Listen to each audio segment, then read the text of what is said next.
મેલ અને ફિમેલ ઇન્ફર્ટિલિટીના કારણો શું હોય છે, એના લક્ષણો કેવા હોય અને એની સારવાર કઈ રીતે થઈ શકે? શું ઇન્ફર્ટિલિટી માટે IVF સિવાય પણ કોઈ ટ્રીટમેન્ટ છે?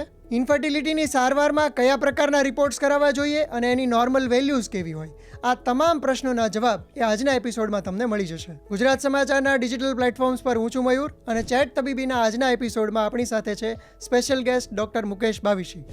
એક કપલ જે લગ્ન કરે છે એમણે આઈડિયલી નોર્મલી ગર્ભાધાન થઈ શકે અથવા તો પ્રેગ્નન્સી રહે એ માટે કેટલા સમય સુધી રાહ જોવી જોઈએ? એટલે જેને બાળક જોઈતું હોય, જેને સંતાન પ્રાપ્તિની ઈચ્છા હોય, એમણે 1 કે 2 મહિના જ રાહ જોવાની હોય. આમ તો અમે લોકો એમ કહીએ છીએ, લોકો અમારી પાસે આવે છે ત્યારે આવે છે જ્યારે 3 થી 6 મહિનાનો પ્રયત્ન કર્યો હોય.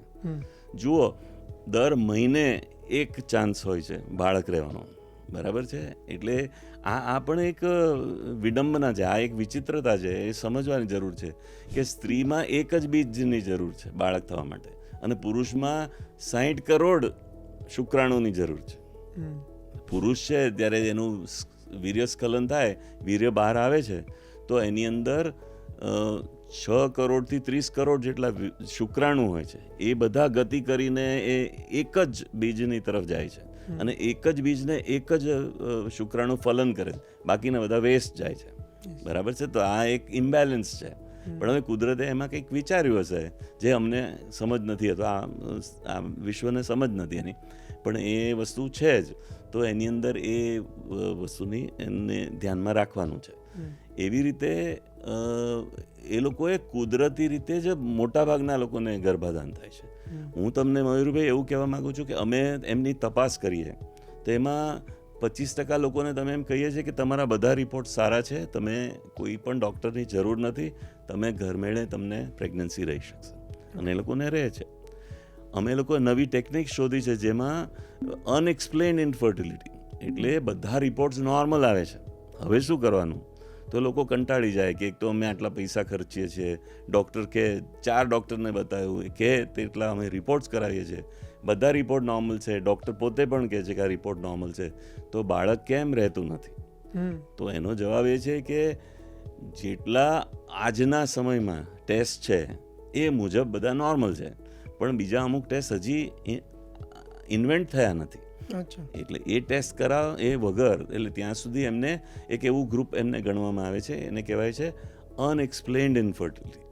અનએક્સપ્લેન્ડ એટલે તમારા અત્યારના હાજરમાં જે ટેસ્ટ છે તે મુજબ તમારા બધા ટેસ્ટ નોર્મલ છે. તો અમને લોકોને, મને અને મારા વાઈફ છે ડૉક્ટર વિદુલા, તો અમને લોકોને એમ થયું કે આ લોકો માટે અલગથી કોઈ જુદું કંઈક કરવું જોઈએ. તો અમે એક નવી ટેકનિક શોધી છે, એને ટ્યુબલ ઇરિગેશન કહેવાય છે. આ તમને જાણીને આશ્ચર્ય થશે, ટ્યુબલ ઇરિગેશન લેપ્રોસ્કોપી દરમિયાન કરવામાં આવે છે. તમારે સૌએ જાણવું જોઈએ કે આપણો જન્મ ગર્ભાશયમાં નથી થયો, આપણે જન્મ ટ્યુબમાં થયો છે. ગર્ભાશયની બંને બાજુ આવેલી ફેલોપિયન ટ્યુબ, ફેલોપિયન ટ્યુબનો આઉટર એન્ડ છે, બહારનો ભાગ છે, ત્યાં બીજ આવીને ઊભું છે. જેમ કે એક સ્ત્રી, કોઈ પ્રેમિકા છે, પ્રેમીને મળવા માટે એક જગ્યાએ રાહ જોવે છે અને પ્રેમી પછી આવે છે ને એ લોકો મળે છે. એવી રીતે એક સ્ત્રી બીજ અને એક શુક્રાણુ એ બંને ટ્યુબમાં ભેગા થાય છે, એનું ફલન ટ્યુબમાં થાય છે અને બિંગો પ્રેગ્નન્સી રહી જાય છે. એના પછી 24 થી 48 કલાકમાં એક બોલની જેમ રોલ કરતાં કરતાં એ ગર્ભાશયમાં આવે છે. આપણે સૌ આપણી માતાના ગર્ભાશયમાં 9 મહિના 7 દિવસ એવું ત્યાં રહ્યા, પછી આપણો જન્મ થયો છે. તો અમને લોકોને એમ થયું કે આ ટ્યુબમાં જે ભાગમાં ગર્ભ સૌથી પ્રથમ રહે છે એને વોશ કરીએ તો કેવું? તો એની અંદર રહેલી ચિકાશ, એની અંદર રહેલે કાંકરેટ જેવો પદાર્થ અથવા એની અંદર રહેલા એન્ટીબોડીઝ એ વોશ કરવામાં આવે તો ગર્ભાધાનના ચાન્સીસ અનેક ગણા વધી જાય. આ એક નવી જ વસ્તુ છે, હજી પબ્લિશ પણ અમે નથી કરી, અને અનેક લોકોને આનું પરિણામ મળ્યું છે. ખાસ કરીને એવા લોકોને જે લોકોને બધા રિપોર્ટ્સ નોર્મલ હોય, એ લોકો અનએક્સપ્લેન્ડ ઇન્ફર્ટિલિટીમાં આવતા હોય, જે લોકો કંટાળી ગયા હોય, હતાશ હોય, ફાઇલો અભરાઈએ ચડાવી દીધી હોય, એ બધાને આમાં પરિણામ મળે છે. જે લોકોને IVF ફેલિયર્સ હોય એ લોકોને અમે આ મેથડથી ટ્રીટ કરીએ છીએ, એમને પરિણામ મળે છે. એટલે આ બહુ સરળ પદ્ધતિ છે, ઓછી ખર્ચાળ પદ્ધતિ છે અને સચોટ છે. અમને એવું લાગે છે કે આ બહુ જલ્દી અમે આને પબ્લિશ પણ કરીશું, પણ આ વસ્તુ કરી શકાય. એક કપલ જે તમારી પાસે આવે છે ઇન્ફર્ટિલિટીની સમસ્યા લઈને, એને તમે કયા રિપોર્ટ સૌથી પહેલાં સજેસ્ટ કરતા હો છો? આ સેન્ટ્રલ પ્રશ્ન છે, મુદ્દાનો પ્રશ્ન છે. એ એવું છે કે સૌથી પહેલું કાઉન્સેલિંગ, જેમ હું તમને વાત કરતો હતો. કાઉન્સેલિંગમાં અમે એમને ડ્રો કરીને સમજાવીએ છીએ કે આ ગર્ભાશય છે, આ બંને ટ્યુબ છે, એની બંને બાજુ અંડાશય છે, એમાંથી બીજ બની અને ટ્યુબમાં, જેમ મેં કીધું એમ, ત્યાં આવીને ઊભું રહે છે. અને સેક્સ દરમિયાન, શારીરિક સંબંધ દરમિયાન વીર્ય છે તે યોનિ માર્ગમાં મુકાય છે. ત્યાંથી શુક્રાણુ ગતિ કરીને ગર્ભાશયમાંથી પોતાનો માર્ગ કરે છે. એમાં અમુક જમણી બાજુ જાય છે તો જમણી ટ્યુબમાં જાય છે, અને બાકીના અડધા છે તે ડાબી બાજુ જાય છે. જેમ પેલું અસરાની શોલેમાં કહે છે ને કે આધે ઇધર જાઓ આધે ઇધર જાઓ, તો જે રોંગ સાઈડ પર ગયા બધા એમને જ વેસ્ટ ગયા. પણ જ્યાં એ સ્ત્રી બીજ ઊભું છે, રાહ જુએ છે, ત્યાં બધા શુક્રાણુ ગતિ કરે છે. અને આ રેસ જેવું છે કે સૌથી પહેલું જે પહોંચી જાય છે તે એને અંદર પ્રવેશ કરે છે. પ્રવેશ કરે પછી કુદરત એના બારણા બંધ કરી દે છે. આ બહુ ગજબની ઘટના છે. અમને લોકોને તો એટલું અમેઝિંગ લાગે છે, એટલું બધું અમને આમ મજા આવી જાય છે કે આ બધી ઘટનાઓ બને છે. તો અમે એ લોકોને સમજાવીએ છીએ કે આની અંદર 3 વસ્તુની જરૂર છે. સ્ત્રી બીજ હોવું જોઈએ, નોર્મલ હોવું જોઈએ, પુરુષ બીજ હોવું જોઈએ, નોર્મલ હોવું જોઈએ, અને બંને વચ્ચેનો મિલન માટેનો જે માર્ગ છે તે સાફ હોવો જોઈએ. આ 3 જ વસ્તુ છે. તમે જુઓ તો ફર્ટિલિટીનું સાયન્સ બહુ સરળ છે, ચેલેન્જીસ છે, પણ સાયન્સ સરળ છે. તો આ વાત અમે એમને સમજાવીએ છીએ કે સ્ત્રી બીજ બરાબર છે કે નહીં, પુરુષ બીજ બરાબર છે કે નહીં, અને ત્રીજો બંને વચ્ચેનો માર્ગ સાફ છે કે નહીં. એ ક્યાંય પણ નડતું હોય તેને નડતર દૂર કરવાથી એમને પ્રેગ્નન્સી રહે છે. અમારા આટલા સરસ પરિણામ હોવા, ઝડપથી પરિણામ મળે, એનું કારણ આ છે કે વી બિલીવ ઇન બેઝિક્સ. સાદું સરળ સમજાવીએ. પછી અમે એમને સમજાવીએ કે તમારા બેઝિક ટેસ્ટ તો આટલા કરાવવા જોઈએ. જેમ કે ઘણીવાર એવું થાય છે કે હસબન્ડ આવીને બેસી જાય અને એમ કે આમને ટ્રીટ કરો, તો એ બરાબર નથી. 33% સ્ત્રીનું કારણ હોય છે, 33% પુરુષનું કારણ છે, અને બાકીના 33% બંનેનું કારણ હોય છે. એટલે એવરી મેન મસ્ટ અન્ડરસ્ટેન્ડ, એ લોકોએ સમજવું જ રહ્યું કે આમાં હું પણ કારણભૂત હોઈ શકું. બરાબર છે. તો અમે એમને બેઝિક ટેસ્ટ કરાવીએ છીએ. હું એવું એમને સમજાવતો હોઉં છું કે સ્ત્રી છે તે પાત્ર છે, જેમ આપણું વાસણ છે. વાસણ શબ્દ કદાચ બરાબર નથી, પણ પાત્ર છે, જેની અંદર આપણે સૌ આપણી માતાની પાત્રતાથી અંદર ત્યાં એમના ગર્ભાશયમાં આપણે રહ્યા, આપણે સૌએ એમાંથી જન્મ લીધો છે. તો એની પૂરેપૂરી તપાસ કરાવવી જરૂરી છે. બધું જ જાણવું જોઈએ. પણ એની સાથે સાથે પુરુષના શુક્રાણુ બરાબર છે કે નહીં, એ હેલ્ધી છે કે નહીં, એ આગળ ગતિ કરે છે કે નહીં. એમ તમને નવાઈ લાગશે કે એની ગતિના જે ટકાવારી હોય એ તો પૂરતા હોય, પણ પૂરેપૂરા ફોરવર્ડ મોશનમાં ના હોય. એટલે આગળ જવા જોઈએ, એના બદલે પાછળ જાય. આ બધા તોફાની છે બધા. તો શુક્રાણુને જોવામાં આવે કે ભાઈ તમારી ફોરવર્ડ મૂવમેન્ટ કેટલાની છે, એના ટકાવારી મુજબ તો એને અમે યોગ્ય સલાહ આપીએ છીએ. આમાં અમુક વાર બહુ સિમ્પલ હોય છે. જેમ મેં ક્લીનલીનેસ વિશે વાત કરી, એમ ક્લીન ન રાખવાથી એ લોકોને ઇન્ફેક્શન થયું હોય તો 3 દિવસનું એક સાદું એન્ટીબાયોટિક આપવાથી એમનું આ બધું જતું રહે છે, તેમને પ્રેગ્નન્સી રહી શકે છે. એટલે એટલી મોટી સમસ્યા નથી હોતી, બહુ સામાન્ય નિરાકરણ છે. મોટા ભાગના લોકોને નાની સમસ્યાઓ છે, પણ એમને એની જાણ નથી, એનું નિદાન નથી થયું. અમે તો એવું કહીએ છીએ કે તમે આવો અને તમારું નિદાન કરાવો, અને ઘર મેળે પ્રેગ્નન્સી રહે છે. ડૉક્ટર પાસે જવામાં શરમ સંકોચ છે, એ પણ કોઈ સંકોચ ના રાખવો જોઈએ.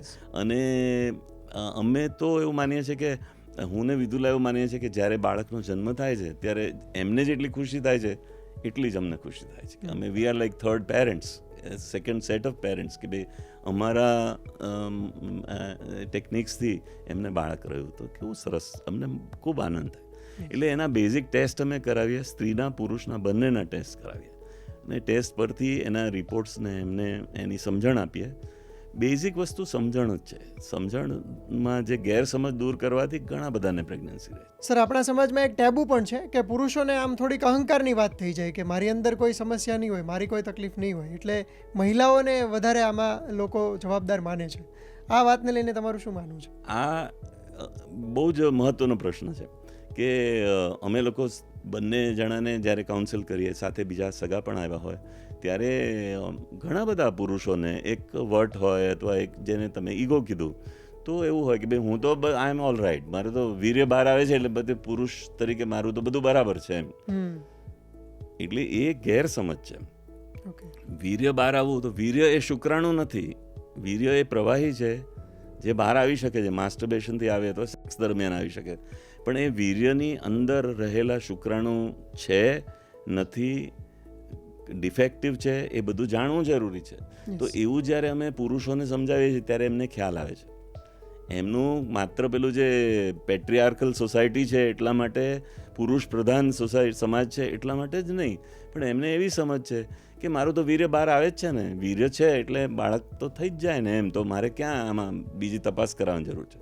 જ્યારે અમે એમને સમજ આપીએ કે વીર્ય છે એમાં તમારા શુક્રાણુ છે કે નહીં, 0 પણ હોઈ શકે, શુક્રાણુ છે કે નહીં, કાઉન્ટ બરાબર છે કે નહીં, એની ગતિના ટકાવારી બરાબર છે કે નહીં, એમાં ડિફેક્ટ ના હોય એના ટકાવારી બરાબર છે કે નહીં, આ બધું જોવાનું છે. તો એ ત્યારે સમજે છે. અને અમે થોડું એમને શાંતિથી એમને કહીએ છીએ કે આ એક જ ટેસ્ટ તમારે કરાવવાનો, અમને તો 20 ટેસ્ટ કરાવવાના છે, તો એ સમજે છે. અને ઘણીવાર શુક્રાણુ 0 હોય છે, જેને એઝુસ્પર્મિયા કહેવાય છે. તો એઝુસ્પર્મિયાનો પણ ઈલાજ છે, એવું નથી કે એનો ઈલાજ નથી એમ. અને ડોનર સિમેનથી પણ એનું બાળક રહી શકે છે. અને એમાં હવે ટેબુ નથી. અમે જે પ્રેક્ટિસની શરૂઆતમાં એ ટેબુ હતું કે બધા લોકો એકદમ બહાદુર થઈ જાય કે ના, મારા વીર્યથી થાય તો જ કરવું છે, નહીં તો નથી કરવું. એ વસ્તુ હવે જતી રહી છે. હવે સમાજમાં એટલા બધા લોકો છે કે જે ડોનર સિમેનથી બાળક પેદા થયું હોય, લોકો ભૂલી ગયા હોય છે. એ લોકો માતા પિતા બાળકનું જે પ્રેમ મળે છે, નિર્દોષ પ્રેમ, જ્યારે જન્મે ત્યારે એ વાત પણ ધ્યાન બહાર જતી, કોઈને ખબર. અને બીજું કે અમે જે કપલ છે એના ભાઈ બહેન માતા પિતા કોઈને આ જણાવતા નથી કે આ ડોનરથી થયું છે, એવું ક્યારેય જણાવતા નથી, કારણ કે એ પ્રોફેશનલ સિક્રસી છે, ગોપનીયતા છે જ. એ જ્યારે અમે કહીએ ત્યારે લગભગ બધા તૈયાર થઈ જાય છે તો વાંધો નહીં એમ. એટલે ઘણીવાર એમને રેફર કરનાર ડૉક્ટર હોય એમને નથી જણાવતા કે આ થયું એમ. એટલે એ બહુ જરૂરી છે. એમની પ્રાઇવસીને અમે રિસ્પેક્ટ કરીએ છીએ. તો અત્યારે સમાજમાં એટલા બધા બાળકો છે જે મોટા થઈ ગયા હોય, જે કોલેજમાં ગયા, એ બધા ડોનર સિમેનથી થયા હોય. અને હવે ડોનર સિમેનમાં તમે પસંદ કરી શકો છો. પહેલાં એવું નહોતું. ડોનર સિમેનમાં પહેલાં પુરુષ તરીકે જઈ શકે ને, એમ કે મારી જેટલી હાઇટ છે એવા હાઇટવાળાનું મારે વીર્ય જમા કરાવો, મારી સ્કિનનો જે ટોન છે એ પ્રકારનું, મારે કલર ઓફ આઈ છે એ પ્રકારનું, મારે એનું આઈક્યુ છે તો એ કોઈ મેડિકલ સ્ટુડન્ટનું જ હોય, અથવા યુએસએમાં તો એવું છે કે મારે કોઈ ઓલિમ્પિયન હોય એનું વીર્ય જોઈએ છે. આવી રીતે બધા લોકો માંગે છે કે મારે ચેસ ચેમ્પિયન હોય. આ હકીકત છે કે મારે કોઈ ચેસ ચેમ્પિયન હોય એનું શુક્રાણુ જોઈએ છે. તો એવું માંગણી કરી શકો ને, એવું અવેલેબલ હોય તો એનો ઉપયોગ કરી શકાય. ઇન્ડિયામાં આ પ્રકારની પસંદગી લીગલ છે? હા, લીગલ છે. આ બધું લીગલ છે, આમાં કોઈ કશું ઇલીગલ નથી. તમારી પાસે ચોઇસ છે. ચોઇસ તો લીગાલિટી છે. ચોઇસમાં એવું છે કે પહેલું છે એ ઈગોને સાથે સમાનતા, કે ભાઈ સમાજમાં એવું ખ્યાલ ના આવે કે ભાઈ બાળક છે જુદા વર્ણનું, વર્ણ મીન્સ કલર, તો એ જુદા કલરનું આવી જાય તો એવું લાગે કે આ ક્યાંથી આવ્યું, તો એ બરાબર છે. પુરુષ પોતાની હાઇટ કે મારી 5-10 હાઇટ છે તો એ મુજબનું આપો, મારું બાંધો આ રીતનો છે તો એ મુજબનું આપો. તો એવું એ બધા ક્રાઇટેરિયામાં જેટલા મેક્સિમમ મીટ થાય એની ચર્ચા પણ થાય છે. બીજું કે લેબ છે એ લોકો પણ સિક્રસી રાખે છે, એની પ્રાઇવસી મેન્ટેન કરે છે. ક્યારે પણ એવું જણાવતા નથી કે આ આનું છે કે આનું છે, કે કોઈ એડ્રેસ કે કંઈ નામ પણ નથી જણાવતા.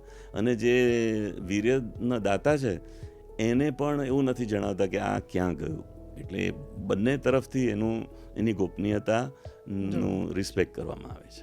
ઇન્ફર્ટિલિટીને લઈને રિપોર્ટ્સ વિશે વાત કરીએ તો પુરુષોમાં મિનિમમ કયા રિપોર્ટ્સ કરાવવાના હોય છે અને મહિલાઓમાં કયા રિપોર્ટ્સ કરાવવાના હોય છે, એની માહિતી આપો. પુરુષોમાં બેઝિક મેં જણાવ્યું એ મુજબ વીર્યની તપાસ, જેને સેમિનલ ફ્લુઇડ એનાલિસિસ SFA કહેવાય છે. સેમિનલ ફ્લુઇડ એનાલિસિસ એક વિસ્તૃત જાણકારી છે, કારણ કે પુરુષનું કામ છે કે શુક્રાણુ અંદર મૂકવું, તે બરાબર છે. તો એના વિશે મેં જણાવ્યું એમ એ સિમેનનું એનાલિસિસ કરવામાં આવે, વીર્યનું એનાલિસિસ થાય, એની અંદર એના કાઉન્ટ બરાબર છે કે નહીં, એની મોટિલિટી એટલે કે ગતિ બરાબર છે કે નહીં, એમાં કોઈ ડિફેક્ટ તો નથી ને, એ જાણકારી રાખવામાં આવે છે. એટલે આ બેઝિક આટલા ટેસ્ટ હોય છે, એ પુરુષમાં હોય છે. સ્ત્રીની અંદર એના હોર્મોન્સ જુઓ, બીજ જે પુરુષ બીજ બને છે એ પણ હોર્મોનથી કંટ્રોલ્ડ છે, હમ. પણ એ સરળ પદ્ધતિ છે. જ્યારે કે સ્ત્રીનું બીજ છે, જે ઓવમ જેને કહેવાય, ઉસાઇટ કહેવાય, એ છે એક આખી કોમ્પ્લેક્સ પ્રક્રિયા છે, એક જટિલ પ્રક્રિયા છે. તો એની અંદર હોર્મોનના ટેસ્ટ કરવામાં આવે, જેમ કે FSH અને LH નામના 2 હોર્મોન્સ છે, Yes. જે આપણા બ્રેનની નીચે એક પિટ્યુટરી નામની ગ્રંથિ આવી છે, એના છે. તો એ સૌથી મહત્વનો ભાગ ભજવે છે. હમ. એ ભાગ ભજવે છે પૂરતું બીજ અથવા નંબર ઓફ એગ્સ, એટલે જે એના કાઉન્ટ હોય તે વધારે બનાવી શકે, તો FSH. LH છે Follicle તે, હા, stimulating hormones. અને ફોલિકલ સ્ટિમ્યુલેટિંગ હોર્મોન, અને એવી રીતે લ્યુટિનાઇઝિંગ હોર્મોન છે LH જેને કહેવાય. તો LH છે એ જાણકારી આપણા માટે છે કે એ બીજને છૂટું કરવામાં મદદ કરે છે. હમ. એ છૂટકારો પણ જરૂરી છે, બીજ બનવું અને એમાંથી બીજ છૂટું પડીને જ ટ્યુબમાં આવશે. Yes. તો એના માટે એ હોર્મોન છે. એ સિવાય પ્રોલેક્ટિન નામનો હોર્મોન છે, જે ઇન્ફર્ટિલિટીનું એક કારણ બને છે, તો Okay. એનો ટેસ્ટ કરવામાં આવે છે. એ સિવાય થાઇરોઇડ છે, તો એનું ટેસ્ટિંગ કરવામાં આવે છે. એ સિવાય AMHનો રિપોર્ટ કરવામાં આવે છે. હવે આ થોડા વર્ષોથી વધારે એનું પ્રચલન છે. Yes. એન્ટી મુલેરિન હોર્મોન છે, તો એનાથી એની પણ આપણને જાણકારી મળે છે. એટલે આ બધા બેઝિક ટેસ્ટ. એ સિવાય સ્ત્રીના જનરલ વેલનેસ જોવામાં આવે, એના માટે કમ્પ્લીટ બ્લડ કાઉન્ટ કરવામાં આવે. એમને ડાયાબિટીસ છે કે નહીં એ જોવામાં આવે, એમના કિડનીઝ બરાબર કામ કરે છે કે નહીં એ કામ કરવામાં આવે, એમનું HIV HbS હજી તો રૂટીનમાં કરવામાં આવે છે. એટલે આટલું કરવામાં આવે. સર, પુરુષોમાં સ્પર્મ કાઉન્ટ કેટલા હોવા જોઈએ કે જેથી કરીને એમને ઇન્ફર્ટિલિટીની સમસ્યા ન થાય? ખરેખર તો મેં જણાવ્યું એ મુજબ એક જ શુક્રાણુ પૂરતું છે, બરાબર છે. જેમ આ બાજુ એક બીજ પૂરતું છે સ્ત્રીમાં, એવું એક શુક્રાણુ પૂરતું છે. પણ વીર્ય જ્યારે બહાર આવે છે ત્યારે એ 2 થી 7 મિલીલીટર બહાર આવે છે વીર્ય એક વખતમાં. તો એમાં જે કાઉન્ટ કરવામાં આવે એ પ્રતિ મિલીલીટર એનો કાઉન્ટ્સ હોય છે. તો કાઉન્ટ છે તે 15 મિલીલીટર, 15 મિલિયન એટલે 1.5 કરોડ 1.5 કરોડ પર પ્રતિ મિલીલીટર એટલું ઇનફ છે, અથવા એનાથી વધારે હોય તો, બરાબર છે. અને અમે લોકો 5 મિલિયન પણ કાઉન્ટ હોય એમાં પણ બાળક આપી શકીએ છીએ, પણ એમાં રિપ્રોડક્ટિવ ટેકનિક્સનો ઉપયોગ કરવામાં આવે છે. એટલે ઘણીવાર લેબોરેટરી અથવા અમુક ડૉક્ટર્સ એમને જણાવે કે તમારા કાઉન્ટ ઓછા છે, અને અમારી પાસે આવે ને અમે કહીએ કે આ બરાબર છે, ને એમને ઝડપથી પરિણામ પણ મળતું હોય છે. તો એનું કારણ એક સમજ છે. યસ. અમે એમને સમજ આપીએ છીએ કે 15 મિલિયન હોય તો ઇનફ છે, એવી રીતે 5 મિલિયન હોય એમાં પણ બાળક રહી શકે છે, યસ. બરાબર છે. એવી રીતે એમની મોટિલિટી છે તે 40%થી વધારે હોવી જોઈએ, ગતિ. એવી જ રીતે એમના ડિફેક્ટિવ ના હોય તેવા 40% પણ હોય તો પણ એમને બાળક રહી શકે છે. અમારું બેઝિક કામ હૈયાધારણ છે, એમને હોપ આપવાનું છે, યસ. અને એમાં ઘણા બધા પ્રશ્નો અમારા સોલ્વ થઈ જાય છે. એક બહુ મોટો આંકડો એ લોકો નોંધતા હોય છે, એક જેની ચર્ચા થતી હોય છે, AMH છે, એટલે કે એન્ટી મુલેરિયન હોર્મોન. તો મહિલાઓમાં એનું પ્રમાણ કેટલું હોવું જોઈએ? મહિલાઓમાં એનું પ્રમાણ 1 થી 4 નેનોગ્રામ્સ. નેનોગ્રામ તો મિલીગ્રામ કરતાં પણ ઓછું છે. યસ. મિલીગ્રામનો 1000મો ભાગ છે માઇક્રોગ્રામ, માઇક્રોગ્રામનો 1000મો ભાગ છે નેનોગ્રામ. 10⁻⁹ એવું, બરાબર છે. નેનોગ્રામ છે. તો 1 થી 4 સુધીનો કાઉન્ટ હોય તો એ AMH નોર્મલ કહેવાય. AMHમાં જેમ તમે બહુ રાઇટલી કીધું કે બહુ જ ચર્ચામાં છે, અને લોકો જાહેર ખબરમાં પણ આપે છે કે તમારું AMH ઓછું છે, અમારી પાસે આવો, અમે એને સોર્ટ કરી દઈશું, અમે એનો ઉપાય કરીશું. Nothing wrong with that. AMHનું જે યોગ્યતા છે એને અથવા એનું વેલ્યુએશન જે છે, એનું મહત્ત્વ જે છે, એના કરતાં વધારે આંકવામાં આવે છે, અને એનો મોટો હાવ ઊભો કરવામાં આવે છે. હું અહીંયાથી એવું કહેવા માગું છું કે ઓછું AMH હોય એમાં પણ બાળક રહી શકે છે. ક્યારે પણ ગભરાવાની જરૂર નથી, ક્યારે પણ હતાશ નિરાશ થવાની જરૂર નથી. ઓછા AMHમાં પણ બાળક રહી શકે છે, અને સ્વસ્થ બાળક રહી શકે છે. અને ઘણીવાર એક્સેપ્શનલ કેસીસમાં બહુ જ ઓછું હોય, મિનિમમ જેને કહેવાય, તો એમાં પણ બાળક રહી શકે. હા, બહુ જ મહત્વની વાત કરી સર તમે, જેથી કરીને લોકોને જે ચિંતા હોય છે એ થોડી ઓછી થઈ જશે. AMH છે તે સ્ત્રી બીજના ક્વોલિટી વિશે નથી જાણકારી આપતું. એટલે ઓછું AMH એટલે ક્વોલિટી ખરાબ એવું નથી. AMH માત્ર ઓવરીના રિઝર્વ વિશે વાત કરે છે, કે જ્યારે એક દીકરી જન્મે છે તો એની અંદર 4 લાખ જેટલા એગ્સ હોય છે, 4 લાખ એગ્સ હોય છે, અને જ્યારે 45 વર્ષની થાય ત્યારે 2-3 હજાર એગ્સ અથવા એ પણ નષ્ટ પામતા હોય છે. એટલે આ એની જર્ની છે, સ્ત્રીની અવસ્થાઓની જર્ની છે, એવી રીતે એના બીજની પણ જર્ની છે. એમાં હું આમાં વાતમાં નીકળી છે તો ઉમેરી દઉં કે એટલે AMH છે તે રિઝર્વ વિશે જાણકારી આપે છે કે અમુક સ્ત્રીઓને રિઝર્વ છે તે બહુ ઓછું હોય છે, તો એમાં પણ પરિણામ મળી શકે. સાદી સરળ દવાઓથી પરિણામ મળે છે. આમાં કંઈ દોડાદોડ કરવાની નથી, કે દોડીને IVF ક્લિનિકમાં જવાની કાંઈ જરૂર નથી. સરળ અમારું આખું કમિટમેન્ટ એ છે કે સરળ પદ્ધતિઓ દ્વારા ઓછા ખર્ચે લોકોને બધાને પરિણામ મળે. તે આમાં મારે જે ઉમેરવું છે તે એ છે, જે ફરીથી તમે પેલું આદર્શ કેટલા વર્ષે લગ્ન કરવું એ આમાં આવી જાય છે. જ્યારે ઉંમર નાની હોય ત્યારે જે એગની ક્વોલિટી છે તે વધારે સારી હોય છે. જેમ મેં તમને કીધું કે સ્પર્મમાં ક્વોલિટી જેવું બહુ કંઈ ખાસ નથી. આપણે પુરુષોને બધાને બધું બરાબર જ હોય છે. સ્ત્રીઓને એગની ક્વોલિટી વર્સન થાય છે જેમ જેમ ઉંમર જાય. એમાં જીનેટિક પ્રોબ્લેમ્સ આવી શકે છે. ડાઉન સિન્ડ્રોમ અને બીજા અનેક સિન્ડ્રોમ્સ છે જે જીનેટિક છે તે આવી શકે છે. હવે એનો બેબીઝમાં, એના આવનાર બાળકમાં, હવે એનો ઈલાજ એ છે કે જ્યારે એના ટ્રિપલ માર્કર્સ ને ક્વાડ્રુપલ માર્કર્સ ટેસ્ટ કરાય છે અર્લી પ્રેગ્નન્સીમાં. પણ ધારો કે એ વધારે આગળ વધે તો એની જાણકારી થઈ શકે, એનું ટેસ્ટિંગ થઈ શકે છે કે ડાઉન સિન્ડ્રોમ છે, મંદ બુદ્ધિવાળું બાળક આવશે કે શું ચેલેન્જ છે, શું છે, બધું જાણી શકાય છે. એટલે આ બધા બ્લડ ટેસ્ટ છે. એ ઉપરાંત બીજી વસ્તુઓની વાત કરી દઉં જે જરૂરી છે અને લોકોએ આ સમજવું જરૂરી છે કે એમનું એક બેઝિક પેડુના ભાગની પેલ્વિક સોનોગ્રાફી કરાવવી જરૂરી છે. એમાં ઘણી માહિતી મળે છે, જે અમે આંતરિક તપાસ કરીએ. એ ઉપરાંત ગર્ભાશયના ઉપરનો ભાગ, બંને ટ્યુબ્સ વિશે માહિતી, બંને ઓવરીઝ અંડાશય વિશે માહિતી, આ બધી સોનોગ્રાફીમાં મળે છે. અને અમે લોકો જે અમારી સૌથી વધારે સક્સેસનું જે રહસ્ય હોય તો એ લેપ્રોસ્કોપી છે. લેપ્રોસ્કોપી એ દૂરબીનની તપાસ છે અને એ મોટા ભાગના લગભગ બધા લોકોમાં લેપ્રોસ્કોપી કરાવવી જરૂરી છે. લેપ્રોસ્કોપી છે એ ઇન્વેઝિવ પ્રોસિજર છે, પણ એ મિનિમલ ઇન્વેઝિવ પ્રોસિજર છે કે એની અંદર એક 1.5 સેન્ટીમીટર જેટલો જ કાપો મૂકવામાં આવે અને એમાંથી દૂરબીન ઉતારવામાં આવે છે. બીજા 2 સાધનો હાથનું કામ કરે એવું અડધો સેન્ટીમીટરના કટ્સ હોય છે, જે ભવિષ્યમાં લગભગ દેખાતા પણ નથી. તો આ લેપ્રોસ્કોપી કરવાથી, જે એનેસ્થીઝિયા હેઠળ હોય છે, 5 થી 12 મિનિટનો ટેસ્ટ છે, એક્સ્ટ્રોર્ડિનરી માહિતી અમને મળે છે. આ બધામાં અમે લોકો દિશા નક્કી કરી શકીએ છીએ કે આ દિશામાં જવાથી તરત પરિણામ મળશે. તો આ બહુ જ જરૂરી છે. લેપ્રોસ્કોપી કરાવવી જરૂરી છે. ઘણા લોકો રેઝિસ્ટ કરતા હોય છે, એમ કરાવું કે ના કરાવવું, અને લેપ્રોસ્કોપી તો કે ચાલો બીજા ડૉક્ટર પાસે જાઓ. ડૉક્ટર તમને ગમે તેવું કે એના કરતાં તમારા માટે જે શ્રેય હોય, તમારા માટે જે સારું હોય, જરૂરી હોય તે માહિતી કે એ મહત્ત્વનું છે. લેપ્રોસ્કોપીથી અમને એટલી બધી માહિતી મળે છે અને એમાં નાના કરેક્શન્સ પણ અમે કરી દેતા હોય છે. ગર્ભાશય પાછળની તરફ વળેલું હોય તો અમે એને સ્ટ્રેટ કરી શકીએ છીએ. અંડાશયની આજુબાજુ કંઈક ચોંટેલું હોય તો એને છૂટું પાડી શકીએ છીએ. આ જે ટ્યુબલ ઇરિગેશન છે એ પણ અમે એમાં કરી શકીએ છીએ. એટલે એનાથી બહુ જ સરસ પરિણામો મળે છે. લેપ્રોસ્કોપી જરૂરી ટેસ્ટ છે. એક ખૂબ મહત્વનો પ્રશ્ન છે કે ઇન્ફર્ટિલિટીની ટ્રીટમેન્ટ એ માત્ર IVF છે? ના, આ તો બહુ જ હાસ્યાસ્પદ વાત છે. આ બહુ જ હાસ્યાસ્પદ વાત છે. ઇન્ફર્ટિલિટીમાં 90% લોકો, કદાચ 80 થી 90% લોકોને IVFની જરૂર જ નથી. આ એક બોલ્ડ સ્ટેટમેન્ટ છે, પણ આ હું તમને કહેવા માંગુ છું, સરળ પદ્ધતિથી. પહેલાં તો અમુક બહુ બેઝિક ટેસ્ટ જ કરાવવાની જરૂર છે, જેનાથી અમને ખબર પડી શકે કે શું કરવાથી અમને બાળક રહી શકે છે. હવે એમાં કંઈ બહુ ઝાઝો ખર્ચ નથી.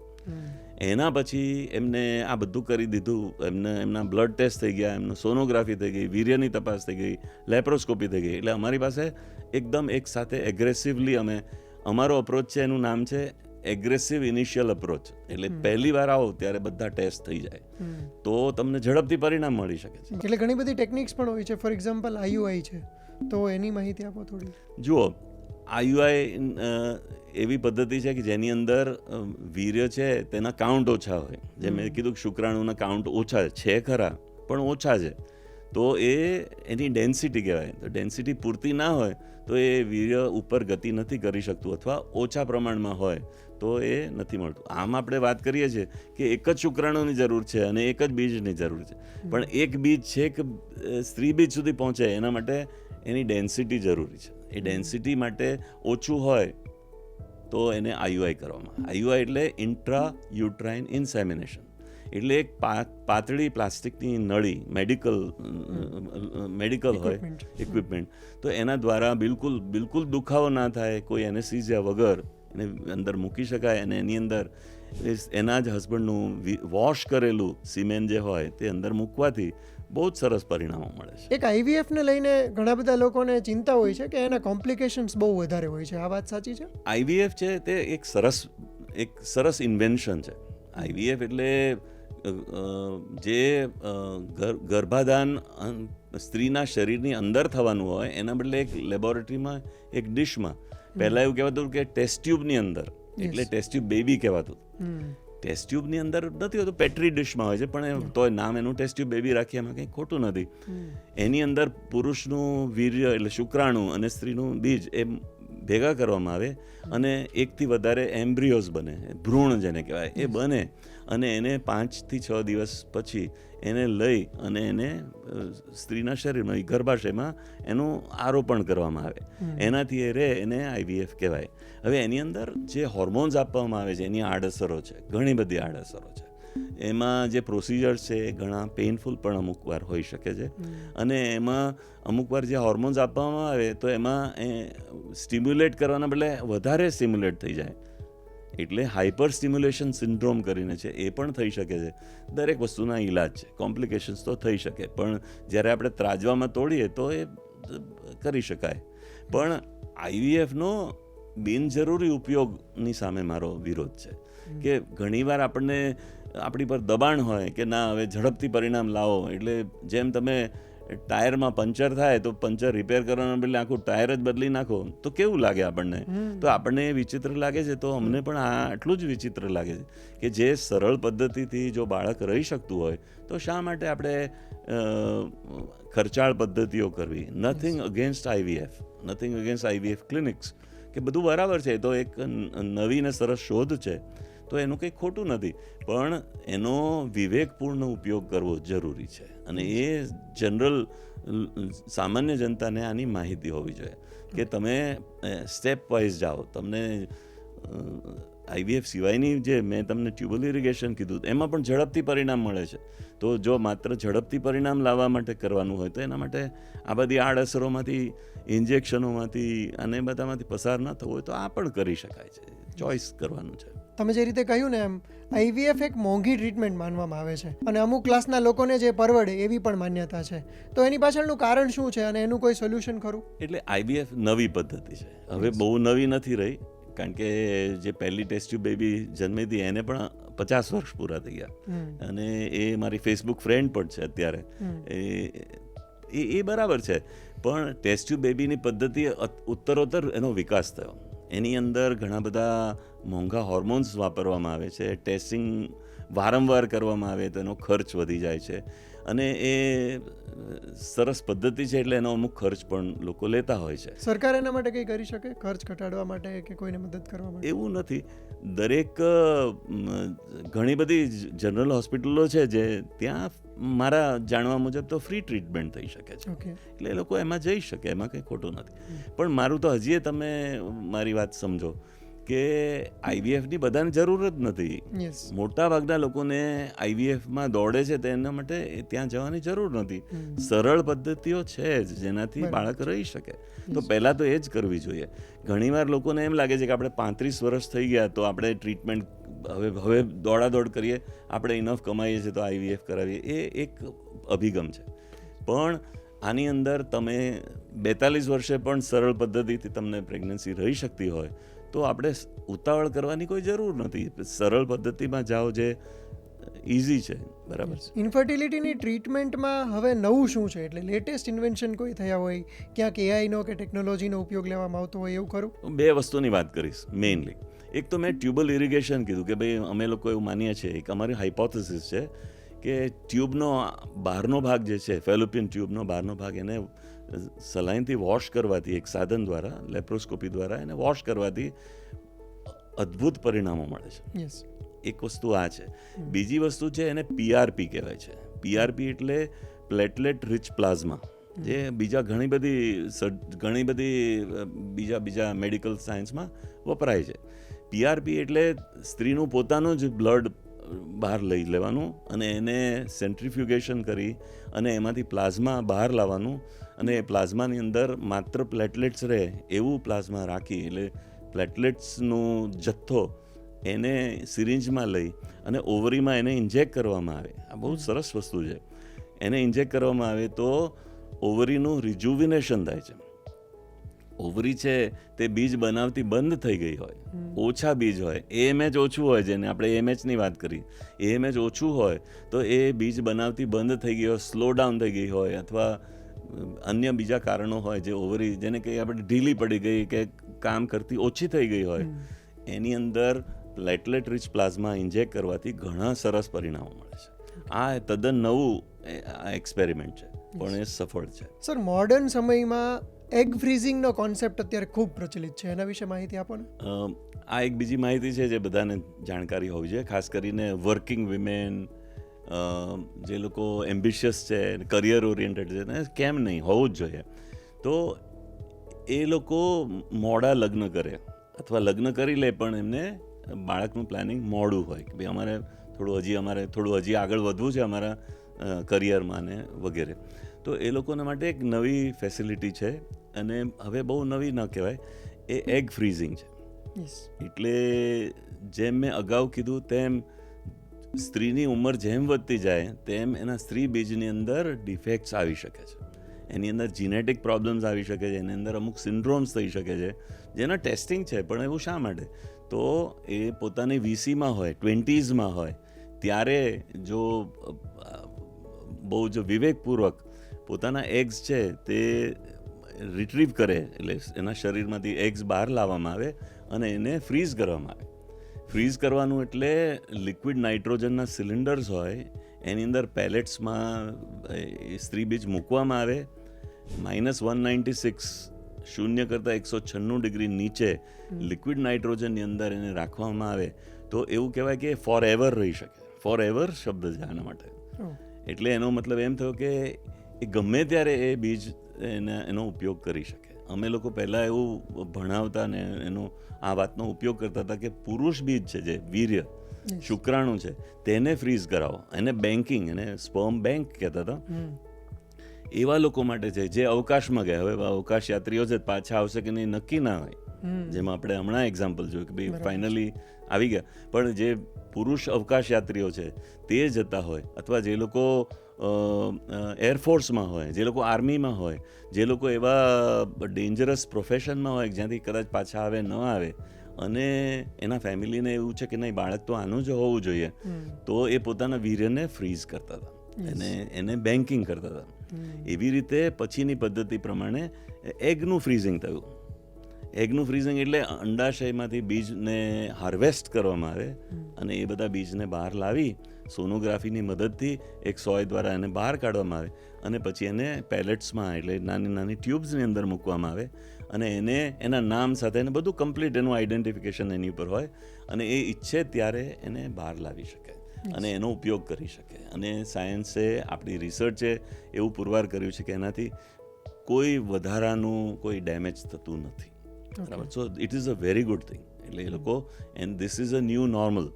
મારા વાઈફનો એકવાર ઇન્ટરવ્યૂ થયો હતો તો એણે એમ કીધું કે આ એક નવું નોર્મલ છે, પણ ન્યૂ નોર્મલ એવું કહી શકાય. અને એના પછી એ એક ફ્રીઝિંગ કરાવ્યા પછી, એક પ્રકારનું સ્ટોરેજ કરાવ્યા પછી બાળક થશે એ નિશ્ચિત છે? નિશ્ચિત છે. એટલે જે સામાન્ય જે બીજ હોય એમાંથી જે બાળક થવાની શક્યતા છે એટલી શક્યતા અહીંયા છે.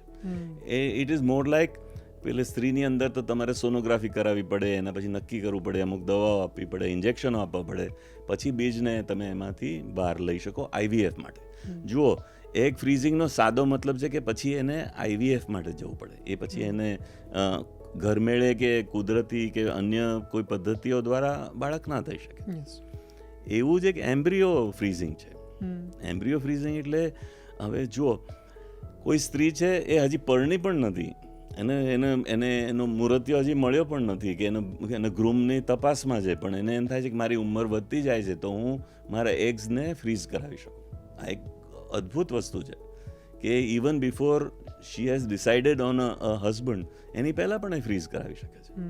અને એને નક્કી હોય કે આની સાથે જ પરણવાનું છે, અથવા લગ્ન થઈ ગયા હોય પણ હજી કરિયરમાં હજી અમુક વર્ષો આપવા જ પડે એવું છે, તો એ લોકો સ્ત્રી પુરુષ બંનેનું જે પેટ્રી ડિશમાં જે ઇન વિટ્રો ફર્ટિલાઇઝેશન દ્વારા એમ્બ્રિયો બને, ભ્રૂણ બને, એને પણ ફ્રીઝ કરી શકાય. એટલે જેટલી વહેલા ઉંમરમાં આ બની જાય અને ફ્રીઝ કરવામાં આવે તો એ પાછલી ઉંમરમાં જ્યારે પણ એને એમ્બ્રિયો મૂકવામાં આવે તો પણ એ સચોટ છે, એ કારગર છે, એમાં થઈ શકે. બીજી એક બાબત એવી છે જે ઘણા બધા લોકોને જાણવી હોય છે, અને એ છે સરોગસી વિશે.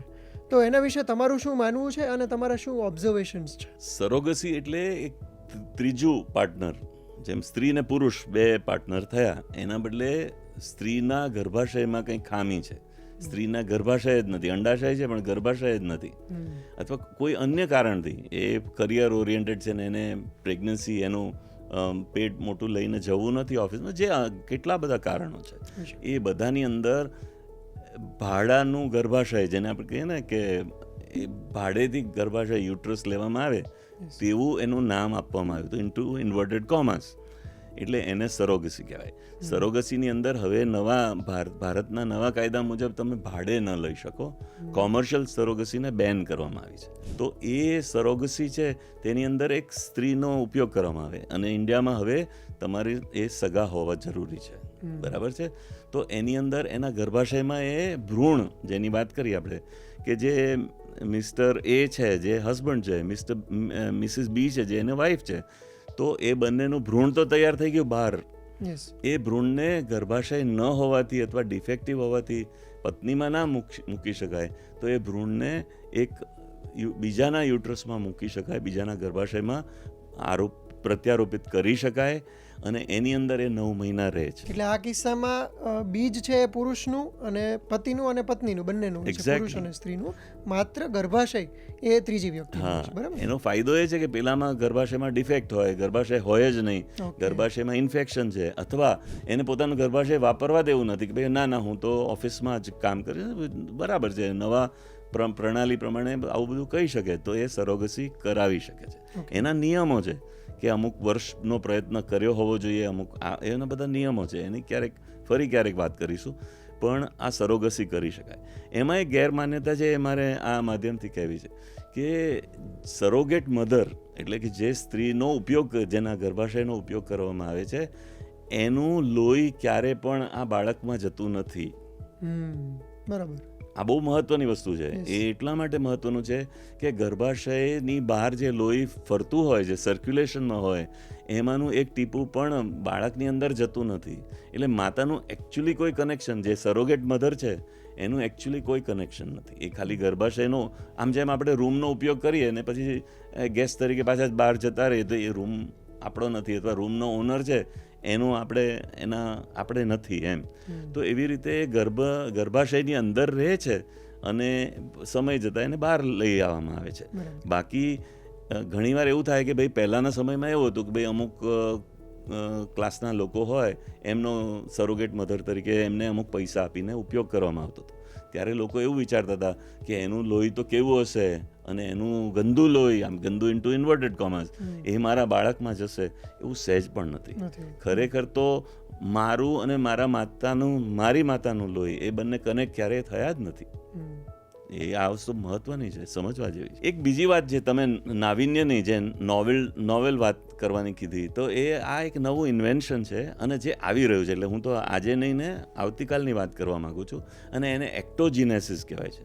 એક્ટોજીનેસિસ એટલે એક સિલિકોનનું ટબ હોય, સિલિકોન તો આપણે બધા જાણીએ છીએ રબર જેવું હોય, સિલિકોનનું ટબ હોય, અને એની અંદર અત્યારે કેવું છે કે IVF કરવામાં આવે ત્યારે ભ્રૂણ છે તે 5 થી 7 દિવસથી વધારે બહાર રાખતા નથી, અને એના પછી બ્લાસ્ટોસિસ્ટ બની જાય તો એને માતાના ગર્ભાશયમાં મૂકવામાં આવે છે. એ માતા એ પત્ની હોઈ શકે અથવા સરોગેટ મધર હોઈ શકે. એના બદલે એનાથી પણ આગળ જઈને જે આ એક્ટોજીનેસિસ છે એની અંદર, જેમ તમે સમજો કે ગર્ભ જે ભ્રૂણ છે તે 5 જ દિવસ અથવા 7 જ દિવસ માતાનીથી બહાર રહ્યું છે, એના બદલે એક્ટોજીનેસિસમાં પૂરેપૂરા 9 મહિના એ બહાર રહે છે. એટલે પતિ અથવા પત્નીને અંદર એને રાખવાનું છે જ નહીં, પત્નીની અંદર રાખવાનું જ નથી, એને 9 મહિના લેબોરેટરીમાં જ રાખવાનું છે. તો ડૉક્ટરોની દેખરેખ હેઠળ એ 9 મહિના એ ત્યાં આગળ વધે છે. ધ ચાઇલ્ડ પ્રોસ્પર્સ ઇનસાઇડ અ ટબની અંદર એવી વ્યવસ્થા છે કે એને ન્યુટ્રિશન પૂરતું મળી રહે, માપસરનું મળી રહે. અમારે તો ગાયનેકોલોજીસ્ટ તરીકે સ્ત્રીઓને કહેવું પડે કે તમારે આટલું બેઝિક ખાવું પડશે, તમારે આયર્નની ટેબ્લેટ્સ લેવી પડશે, એના બદલે આ બધું મેઝર કરેલું બધું જ એને મળે છે. એટલે એ રીતે મોડર્ન સાયન્સ ઘણું માપસરનું વ્યવસ્થિત છે. એવી જ રીતે એનું વેસ્ટ કરવાનું છે, એનું પણ એક ટેન્ક બનેલી હોય, એટલે એનું ઝાડો પેશાબ કહી શકાય અથવા જે કંઈ એનું જે વેસ્ટ છે એ કાઢવાની વ્યવસ્થા છે. એટલે એ ટબમાં જ બધી વ્યવસ્થા છે, પૂરતું ઓક્સિજન મળી રહે. જેમ આપણે ઘણીવાર જાણીએ છીએ કે વહેલી સુવાવડ થઈ જાય, તો એવું કંઈ થવાનું જ નથી, કારણ કે બધા તમે લેબની અંદર જ છે બાળક કમ્પ્લીટ. અમે નોર્મલી કેવું હોય કે પેશન્ટ અમારી પાસે આવે તો અમે એમને એક્ઝામિન કરીએ, પ્રેગ્નન્ટ મધરને, અને એના પછી એ જાય તો 24માંથી 23.5 કલાક તો ઘરે હોય છે. એના બદલે અહીંયા ડૉક્ટરની નિગરાની હેઠળ 24 કલાક એને ત્યાં રહેવાનું છે, અને 9 મહિના ત્યાં રહેવાનું છે. અને પછી મોબાઈલ એપની મદદથી માતા ને પિતા બીજા ગામ રહેતા હોય, બીજા દેશોમાં રહેતા હોય, ત્યાંથી પણ એ જોઈ શકે મોબાઈલ એપથી મારું બાળક, એનો વિકાસ થઈ રહ્યો છે, કેવું થઈ શકે, ડૉક્ટરને પ્રશ્નો પૂછી શકે. અમે હસવામાં કહીએ છીએ ને એ સાચું પણ છે કે બાળકને સુડાવવા માટે હાલરડા ગાઈ શકે. પોતાના કેનેડામાં રહેતું હોય ને અમદાવાદમાં એનો ટબ હોય તો એની અંદર બાળક હોય તો એને કેમ છો કરી શકે, એને પોતાની ભાષામાં વાત કરી શકે, અને એને કંઈ પણ હલાવો એ હલતું જોઈ શકાય. બધું આ મોબાઈલ એપથી પોસિબલ થશે. અને એને જ્યારે પૂરા મહિના થઈ જાય, એને જ્યારે સુવાવડ જેને કહેવામાં આવે, એમાં સુવાવડ એટલે ખાલી એક બટન દબાવો અને સિલિકોન ટબ ખુલી જાય તો એનો જન્મ થઈ જાય છે. તો એ પણ માતા પિતા બંને એક સાથે બટન દબાવશે અને એમાંથી બાળક બહાર આવી જશે. મિરેકલ જેવું લાગે, જાદુ જેવું લાગે. હા, અને જ્યાં સુધી એ પ્રેક્ટિકલ ના થાય ત્યાં સુધી આપણને મિરેકલ જ લાગવાનું છે. અને દરેક વસ્તુ પહેલાં પણ મિરેકલ જ લાગી છે આપણને. અને મને આજે પણ હું રોમાંચિત છું કે આવું પણ એક સમય આવશે અને બહુ નજીકના ભવિષ્યમાં આવશે. હોપફુલી આપણને એ દિવસ પણ જોવા મળશે. ડેફિનેટલી. આમાં અમુક લીગલ આસ્પેક્ટ્સ છે, અમુક મોરલ ઇશ્યુઝ છે, એને સોર્ટ કર્યા પછી આ થઈ શકશે. એટલે સાયન્ટિસ્ટે બધું પોતાનું કામ કરીને રજૂ કરી દીધું છે કે આ થઈ શકશે, પોસિબલ છે. અને એ જુઓ, અમેરિકા જેવા દેશો છે ત્યાં તો બધું કોમર્શિયલાઇઝ થઈ જાય, એટલે એક સાથે ફેક્ટરી થઈ જશે. ફેક્ટરી એટલે સિલિકોન ટબ્સ બધા એક સાથે હજારોની સંખ્યામાં બધા ટબ્સ, એની ઉપર નંબર લખેલો હોય, એટલે તમારો 24,330 નંબર હોય તો એ નંબરનું તમારું બાળક છે. એવી તો બધા થશે, અને આ બધું બહુ નજીકના ભવિષ્યમાં જોવા મળશે. થેન્ક યુ સર, બહુ જ બધી વાતો કરી આપણે અને અમને બહુ મજા આવી, અને બહુ ઇન્ટરેસ્ટિંગ વાતો પણ જાણવા મળી. ઘણી બધી એવી વાતો પણ તમે કરી કે જેમાં ઘણા બધા ટેબુઝ છે, ઘણી બધી માન્યતાઓ છે, એનું પણ ખંડન થઈ જાય અને લોકો ઘણી બધી ચિંતા કરતા હશે, એમની ચિંતાઓ પણ દૂર થઈ ગઈ હશે. સર, લાસ્ટ એક ટૂંકમાં મેસેજ આપવો હોય ઇન્ફર્ટિલિટીને લગતો અમારા દર્શકોને, તમે કપલ્સને કે જે કુટુંબીજનો છે એમને આપવા માંગતા હોય તો એ શું હશે? હું એવું કહીશ કે આમાં તો કોઈ ઉપદેશોની જરૂર નથી, કોઈ મેસેજીસની જરૂર નથી, પણ તોય મેસેજ આપવો હોય તો એટલું છે કે નિસંતાનતા છે, જે ઇન્ફર્ટિલિટી છે, એ કોઈ બહુ મોટી વાત નથી. એને બહુ મોટો હાવ બનાવવાની જરૂર નથી. સરળ પદ્ધતિઓ છે, ઓછી ખર્ચાળ પદ્ધતિઓ છે, અને તમે એનો લાભ લઈ શકો. અમુક એમાં અમે દર વર્ષે અમેરિકા જઈએ તો નવી ટેકનિક્સ પણ લાવીએ છીએ. દરેકનો બહુ જ સફળતાપૂર્વક ઉપયોગ થઈ શકે છે. કોઈ પણ ઇન્કમ ગ્રુપ્સ હોય, કોઈ પણ જાતના, કોઈ પણ મિડલ ક્લાસમાં હોય કે ગમે તે ક્લાસમાં હોય, તો એ લોકોએ ક્યારેય પણ કોઈ પણ ચિંતા કરવાની જરૂર નથી. એની સાચી સમજ લો અને બાળક પામો. આટલી જ મારી વાત છે. Thank you very much sir. અમારું સૌભાગ્ય છે કે અમને તમારી પાસેથી આ બધી માહિતી જાણવા મળી, અને દર્શકોને પણ આ એપિસોડ જોઈને ખૂબ મજા આવશે, સાથે સાથે એમને એમના જ્ઞાનમાં ઘણો વધારો થશે. અમે આશા રાખીએ છીએ કે બીજી એક વખત આપણે મળીએ અને એક પોડકાસ્ટમાં અલગથી આની ટ્રીટમેન્ટ્સ વિશે પણ ચર્ચા કરીએ, અને ફરીથી તમને ઇન્વાઇટ કરીશું ત્યારે ફરીથી વધારે ચર્ચા કરીશું. Thank you so much. મને પણ બહુ મજા આવી, અને આ બાને અમે અમારા માહિતી છે એ લોકો સુધી પહોંચાડીએ, તમારા દ્વારા પહોંચાડીએ છીએ. Thank you. સર, તમારી પ્રેક્ટિસમાં કોઈ એવો ઇન્ટરેસ્ટિંગ કેસ આવ્યો હોય કે જેના વિશે તમે જણાવવા માંગતા હોય તો પ્લીઝ જણાવો. હું તો એવું કહીશ કે બધા કેસીસ ઇન્ટરેસ્ટિંગ છે. તમે અમારી સાથે બેસો શાંતિથી, આખી રાત નીકળી જાય એવા બધા કેસીસ છે. એકાદ બે અમારે રજૂ કરવા છે કે એક ઇન્કમટેક્સ કમિશનર અમારી પાસે આવ્યા, ને યંગ, અને આ બધા IAS ને IRS અધિકારીઓ બધા યંગ હોય. એમના વાઈફને લઈને આવ્યા અને એમની 5-6 ફાઇલો પણ લઈને આવ્યા, થપ્પો લઈને આવ્યા, કારણ કે એમની બદલી વારંવાર થતી હોય, બાળક નહોતું રહેતું. અને એ લોકોએ કીધું કે અમે બહુ જ કંટાળી ગયા છીએ. મેં માત્ર એમની ફાઇલ જોઈ અને બધામાંથી જોઈ લીધું અને મેં કીધું કે એક આ ટેબ્લેટ જ બાકી છે, તમારે આ યુઝ કરવી જોઈએ. એમને માત્ર એક પ્રિસ્ક્રાઇબ કર્યું, એમને મેં તપાસ પણ નથી કરી. મેં એમને ખાલી એમ કીધું કે આ ગોળી લો અને પછી મને જણાવો. બીજા મહિને એમને પ્રેગ્નન્સી રહી ગઈ.